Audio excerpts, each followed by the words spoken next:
మెప్మాది ఎవరున్నా కూడా నేను ఆ రోజే చెప్పాను. కలెక్టరేట్లో ఆ రోజు డిఆర్సీ మీటింగ్ ఉంటే మన వాళ్ళు మీడియా సోదరులు అడిగినప్పుడు కూడా చెప్పాను.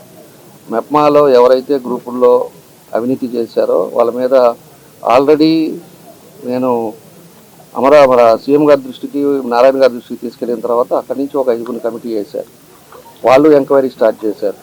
అదేవిధంగా కలెక్టర్ గారికి చెప్పాను. కలెక్టర్ గారు కూడా జేసీ గారిని, అదేవిధంగా సిఇఓ గారిని, ఆ తర్వాత డిఆర్డీఏ పీడీని, వీళ్ళ ముగ్గురిని వేసి వీళ్ళు ఒక పక్క ఎంక్వైరీ చేస్తున్నారు.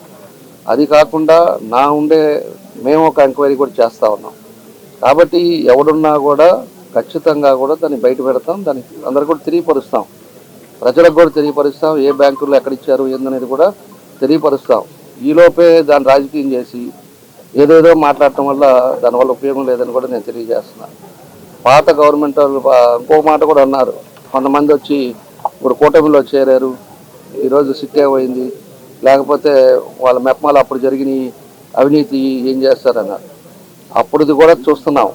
పాత 5 సంవత్సరాలది, ఇప్పుడుండే 16 నెలలది కూడా తీస్తున్నాం. అప్పుడు ఎవడున్నారు సరే దాన్ని కూడా అందరి ముందే తెలియపరుస్తాం. అందరూ ఎవరెవరు ఇన్వాల్వ్మెంట్ ఉందో చెప్తాం. దాని ప్రకారంగా అధికారులు ఉంటే సస్పెండ్ చేస్తాం. అదేవిధంగా పార్టీ వాళ్ళు కానీ లేకపోతే ఏమన్నా ఉంటే వాళ్ళని అరెస్ట్ చేసే కార్యక్రమాలు కూడా చేస్తాం. కాబట్టి జరిగేది ఒక వ్యవస్థలో జరిగేటప్పుడు అక్కడ ఏదైనా పొరపాట్లు జరిగి మా నోటీస్కి వచ్చినప్పుడు ఖచ్చితంగా దాన్ని ఇంప్లిమెంట్ చేస్తున్నాం. ఇప్పుడే జరిగింది, ఒక వారం రోజుల ముందు వచ్చింది. దాన్ని ఎంక్వైరీ చేసాం. ఎంక్వైరీ రిపోర్ట్ వస్తుంది, ఒక వారం 10 రోజుల్లో వస్తుంది. ఖచ్చితంగా దాని చర్యలు తీసుకుంటామని చెప్పి కూడా మీ ద్వారా తెలియజేస్తా ఉన్నాం. 2019 నుంచి 2024 వరకు వైసీపీ రూలింగ్లో టైం ఉంది. 24 నుంచి స్టిల్ ఈ రోజు వరకు మరి మెప్మాలో జరిగినటువంటి ఆ స్కామ్కి సంబంధించి ఎవరు ఇన్వాల్వ్ అయి ఉన్నా, వాళ్ళు ఏ పార్టీలో ఉన్నా వారిపై కూడా కేసులు పెడతాం, ఖచ్చితంగా చర్యలు తీసుకోవటం జరుగుతుందని దామచర్ల జనార్దన్ గారు తెలపడం జరిగింది.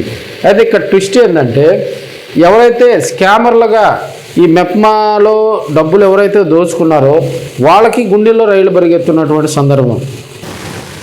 పొలిటికల్గా కనుక చూసుకుంటే 2024లో దామచర్ల జనార్దన్ గారికి 34,000కు పైగా ఓట్ల మెజార్టీ వచ్చింది. ఆయన కష్టపడ్డాడు, ప్రజాక్షేత్రంలోకి వెళ్ళాడు, అదేవిధంగా అక్కడ సమస్యలు తెలుసుకున్నాడు. 2019 నుంచి 24 వరకు జరిగినటువంటి ఇబ్బందులను ప్రజలకు తెలియజేశాడు. దాంట్లో సక్సెస్ అయ్యాడు. వాళ్ళ ఫ్యామిలీ కష్టపడింది. 2024 ప్రజాక్షేత్రంలో ఆయన విన్నర్గా గెలిచాడు.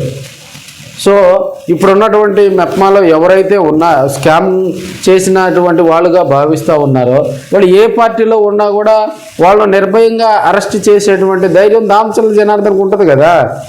మెప్మాలో ఎవరైతే దోచుకున్నటువంటి కేటుగాళ్ళు ఉన్నారో అది మహిళలు కానీ పురుషులు కానీ వాళ్ళ మీద గట్టిగా చర్యలు తీసుకునేటువంటి వెసులుబాటు దామచర్ల జనార్దన్ గారికి ఉంది. ఆయనే స్వయంగా సీఎం దృష్టికి తీసుకెళ్ళి, మంత్రి దృష్టికి తీసుకెళ్ళి మెప్మా స్కామ్ గురించి ఆయనే కంప్లైంట్ చేసినటువంటి సందర్భం. అక్కడి నుంచి వచ్చిన తర్వాత కమిటీలు ఆడి నుంచి ఒక 5గురిని విచారణ బృందాలను ఈడకు పంపించడం, ఇక్కడ మళ్ళీ జిల్లా కలెక్టర్ తోటి మాట్లాడి జేసీ గోపాలకృష్ణ ఆధ్వర్యంలో మరో 3, అదేవిధంగా శ్రీహరి గారు మెప్మా పీడి శ్రీహరి ఆధ్వర్యంలో మరో 7, అదేవిధంగా ఇంకా దీనిపై కూడా లోతుగా విచారణ జరుగుతున్న నేపథ్యంలో మరొక వారం 10 రోజుల్లో కూడా దీనికి సంబంధించి ఈ పూర్తి స్థాయి ఎంక్వైరీ, బ్యాంకుల నుంచి డబ్బులు ఎలా బదలాయింపు జరిగింది, ఎవరెవరు మొత్తం కూడా బయటకు వచ్చేటువంటి సందర్భం. మెప్మాలో ఆ స్కామ్కు సంబంధించి ఎమ్మెల్యే రెండోసారి మీడియాతో మాట్లాడటంతో అది ఏ పార్టీలో ఉన్నా కూడా వాళ్ళని బయటికి లాగి కఠినంగా చర్యలు తీసుకుంటాం, కేసులు పెడతాం, రికవరీ చేస్తామని చెప్పడంతో అక్కడ ఉన్నటువంటి నాయకులకు పంచెలు తడిసిపోతున్నాయి అని కూడా మనం చెప్పుకోవచ్చు. ప్రత్యక్షంగా పరోక్షంగా కూడా ఇది ఎఫెక్టివ్ ఎవరైతే దోషులుగా ఉన్నారో వాళ్ళకే తగిలేవాడికి తగిలిద్ది. కాబట్టి ఇప్పటికే కొంతమంది ఒంగోలు టౌన్లో లోగుట్టు ఏంటంటే ఇప్పటికే కొంతమంది ఆ స్కామ్కు సంబంధించి బయటికి రాగానే విచారణ ఎంక్వైరీలు రాగానే ఆ గ్రూపుల దగ్గరికి వెళ్ళి ప్రస్తుతానికి ఒక 2-3 ఈఎంఐలు కడతాము అని చెప్పేసి ఆ గ్రూప్లో ఉన్నటువంటి మహిళలు కొంత సొమ్ము చెల్లించి బ్యాంకుల దగ్గరికి వెళ్ళి అది ఎన్పిఏలోకి పోకుండా కొంత సొమ్ము చెల్లిస్తున్నారని ఒంగోలు నగరంలో బాహటంగానే చర్చించుకుంటున్నటువంటి సందర్భాలు మనం చూస్తూ ఉన్నాం. సో తీగలాగితే డొంక కదిలినట్టు మరి విచారణ పూర్తి స్థాయిలో విజిలెన్స్ విచారణ పూర్తి అయితే ఇంకా చాలా మార్పులు ఒంగోలు నియోజకవర్గంలో జరగచ్చని తెలియజేసుకోవచ్చు.